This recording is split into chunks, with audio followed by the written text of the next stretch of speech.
2024 গোটেই বছৰটোত বহুত কেইখন অসমীয়া সিনেমাৰ বিষয়ে কথা পাতিলো লগতে আপোনালোকেও বহুত বেছি মৰম দিলে মোৰ চেনেলটোক আৰু যিবিলাক সিনেমাৰ ওপৰত মই ৰিভিউ দিছিলো তাৰে ওপৰত বহুতে আপোনালোকৰ নিজৰ মন্তব্যবিলাক ৰাখিছিলে অসমীয়া সিনেমাৰ ওপৰত বা অসমীয়া সিনেমাক কেনেকৈ আৰু বেছি ভাল কৰিব পাৰি বা কেনেকুৱা ধৰণৰ এক্সপেক্টেশন আমি ৰাখিব পাৰো তাৰে ওপৰতো আপোনালোকে মন্তব্য দিছিলে আৰু আপোনালোকৰ ওপৰত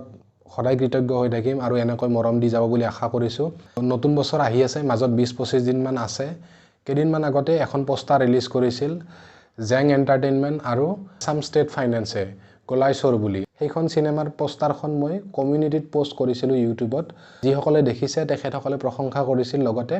এক্সাইটেড হৈ আছিল সিনেমাখনৰ প্ৰতি এই সিনেমাখন ফাইনালি জানুৱাৰীৰ 17 তাৰিখে ৰিলিজ হ'ব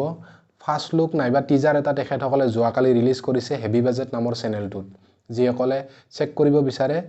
এতিয়াই যাই চেক কৰি লওক টিজাৰটো খুব ধুনীয়া প্ৰমিসিং লাগিছে টিজাৰটোত মানে আপোনালোকে একো কমপ্লেইন কৰিব নোৱাৰে টিজাৰটোৰ বিষয়ে কথা পাতিম ভিডিওটো শেষলৈকে চাব ভিডিওটো আৰম্ভ কৰাৰ আগত আপোনালোকক এটা কথা কৈ দিছো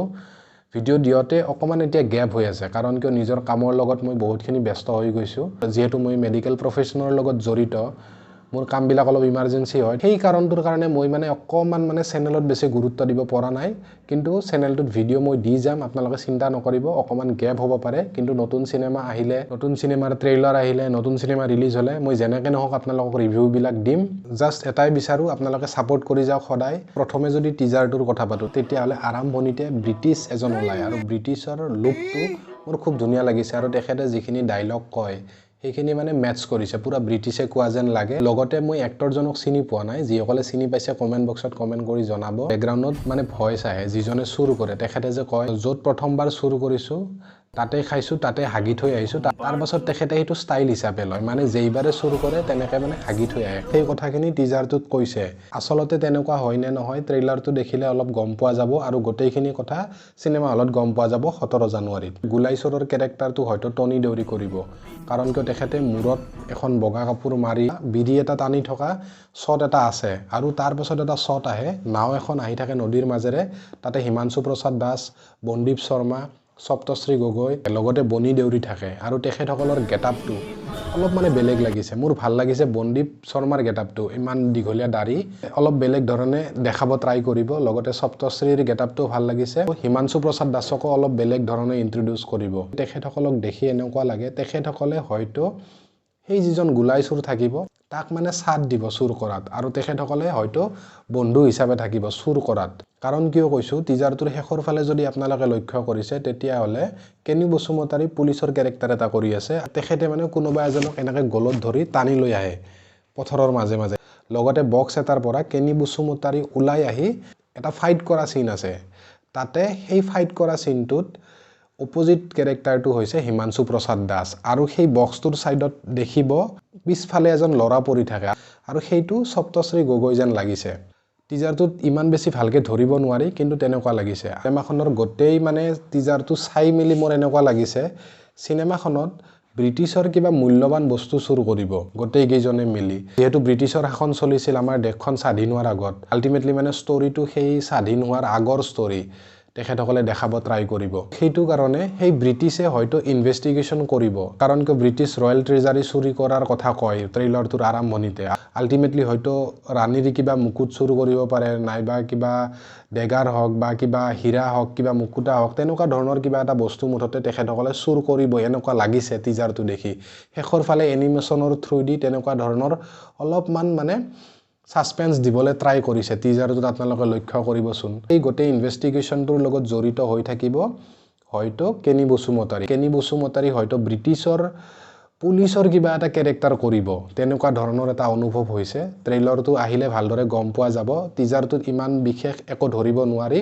লগতে সিনেমাখনৰ লগত যিখিনি মানুহ জড়িত হৈ আছে তেখেতসকলৰ এক্টিং স্কিলটো মানে নেক্সট লেভেলৰ যিসকলে এই সিনেমাখন বনাই আছে তেখেতসকলে আগতে কলংপাৰ কৰিছে ক্ৰিটিকেল কাপুল কৰিছে সেইটো কাৰণে মানুহৰ এক্সপেক্টেশনটো অলপমান বেছি হৈছে সিনেমাখনৰ প্ৰতি কিন্তু টিজাৰটোত মই এটা বস্তুৱে নটিচ কৰিলো তেখেতসকলে এখনো পোষ্টাৰ ইউজ কৰা নাই টিজাৰ এটা বা ফাৰ্স্ট লুক এটা তেখেতসকলে ৰিলিজ কৰিছে কোনো ধৰণৰ মানে থাম্বনেইল নাই ভিডিওটোত তেনেকৈ হলে মানে ভিউজটো কমি যায় লগতে মানে মানুহৰ এট্ৰেকশ্যনটো নাহে সেইটো কাৰণে এখন ভাল থাম্বনেইল ইউজ কৰাটো বহুতেই জৰুৰী ভিডিওটো এদিনহে হৈছে আপলোড কৰা তেখেতসকলে এখন ভালদৰে থাম্বনেইল বনাওক থাম্বনেইল এখন বনাওতেনো কিমান সময় যায় ভালদৰে এডিটিং কৰি এট্ৰাকটিভ থাম্বনেইল এখন তেখেতসকলে লগাওক কাৰণ কিয় থাম্বনেইল পাতি ভাল নহলে মানুহে ভিডিওটো খুলি নাচায় আৰু ভিডিওটো যেতিয়া খুলি নাচাব মানুহে গম নাপাব কেনেকুৱা ধৰণৰ কাম হৈছে মই যেহেতু অসমীয়া সিনেমাক ফলো কৰো বা মোৰ ভিউৱাৰ্স খিনিয়ে যেহেতু অসমীয়া সিনেমা পাতিক ফলো কৰে তেখেতসকলে চাব কিন্তু যিসকলে অসমীয়া সিনেমা পাতি বেছি ফলো নকৰে তেখেতসকলেতো ভিডিওটো নাচাব ভালদৰে ইমপ্ৰেশনটো নপৰিলে ভিডিওটো নুখুলিব তাৰে ফলত মানে ভিউজটোও কমিব লগতে যিখিনি প্ৰচাৰ পাব লাগে যিখিনি মানে প্ৰমোশন হ'ব লাগে সেইখিনিও নহব সেইটো কাৰণে মেকাৰসকলক মই ৰিকুৱেষ্ট কৰিছো এখন থাম্বনেইল লগাও প্ৰথমতেতো তেখেতসকলে গুলাই সুৰৰ টিজাৰ বুলিও লিখি দিয়া নাছিল 3-4 ঘণ্টামান ভিডিওটো চলাৰ পাছত ইউটিউবত তেখেতসকলে তেনেকে মানে গুলাই সুৰ টিজাৰ ৰিলিজিং অন 17 জানুৱাৰী তেনেকে লিখি দিছে ব্যাকগ্ৰাউণ্ড মিউজিক খুব ধুনীয়া হৈছে আল্টিমেট ধৰণৰ লগতে যিখিনি তেখেতসকলে আমাৰ সংস্কৃতি দেখাইছে ভাওনা হৈ গল লগতে মুখা সংস্কৃতিটো তেখেতসকলে দেখাব ট্ৰাই কৰিছে এনেকুৱা ধৰণৰ যদি কন্টেন্ট আহে তেতিয়া হলে সিনেমা মানে পিক লেভেলত যাব আমাৰ অসমীয়া সিনেমা এইটো মানে মোৰ নিজৰ পাৰ্সোনাল পইণ্ট অফ ভিউ বেলেগে কি ভাবে মই নাজানো কাৰণ কিয় সাউথৰ সিনেমা বিলাক আপোনালোকে চাব যিমান বেছি মাৰপিট গুলিয়াগুলি নাথাকক কিয় তেখেতসকলে নিজৰ কালচাৰটোক এৰি দিয়া নাই এতিয়ালৈকে প্ৰতিখন সিনেমাতে তেখেতসকলে নিজৰ কালচাৰটোক মানে শোকেস কৰে সেই কাৰণটোৰ কাৰণে তেখেতসকলে কিমান ফেমাস নিজৰ সিনেমা বিলাকক লৈ ৰিসেন্টলি পুষ্পাটো যিসকলে চাইছে তেখেতসকলে নিশ্চয় বুজি পাব সেই সিনেমাখনতো তেখেতসকলৰ নিজৰ কালচাৰ বিলাক দেখাইছে বা কেনেকে ভগৱানক পূজা কৰে গোটেইবিলাক ইমান ধুনীয়াকে দেখাইছে লগতে তাৰে লগত যিখিনি এক্টিং কৰিছে আল্টিমেট ধৰণৰ হৈছে ঠিক তেনেদৰে গুলাই সুৰতো মোৰ এক্সপেক্টেশন আছে আমাৰ কালচাৰখিনি খুব ধুনীয়াকে দেখা পাম তেখেতসকলে দেখাব ট্ৰাই কৰিছে টিজাৰতে গ্লিমছেছ তেখেতসকলে দিছে আৰু লগতে মোৰ অকমান মানে এটা অনুভৱ হৈছে সিনেমাখন যেহেতু বহুত বছৰ পুৰণি ষ্টৰী এটাক লৈ তেখেতসকলে বনাই আছে আল্টিমেটলি অলপমান ৰেট্ৰো টাইপত বনালে ভাল লাগিব ড্ৰেছ পাতি বা গেটআপ বিলাক তেনেকুৱা ধৰণে কৰিছে কিন্তু কালাৰ গ্ৰেডিংটো যদি তেনেকুৱা ধৰণৰ হয় মজা আহি যাব বাকি আল্টিমেট হৈছে টিজাৰটো ফাৰ্স্ট লুক খুব ধুনীয়া ট্ৰেইলাৰটোৰ কাৰণে খুব মানে উৎসাহ এটা আহিছে এতিয়া মনত নেক্সট ভিডিওটো 3খন আহিবলগীয়া অসমীয়া সিনেমাৰ বিষয়ে কথা পাতিম আপোনালোকে হয়তো বহুতে গম পোৱা নাই নেক্সট ভিডিওটোত আপোনালোকে গোটেইখিনি ইনফৰমেশন পাব